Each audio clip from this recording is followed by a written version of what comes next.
A Virxe Milagreira da Nosa Señora de Pastoriza é venerada por moitos devotos.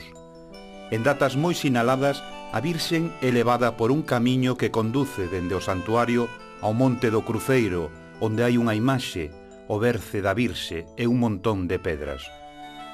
Segundo a tradición, os romeiros dan 3 voltas ao redor da Virxe e bican a imaxe da Santa. Nesta ocasión, celebrouse unha misa en conmemoración do 50 aniversario do Club Social e Deportivo de Pastoriza.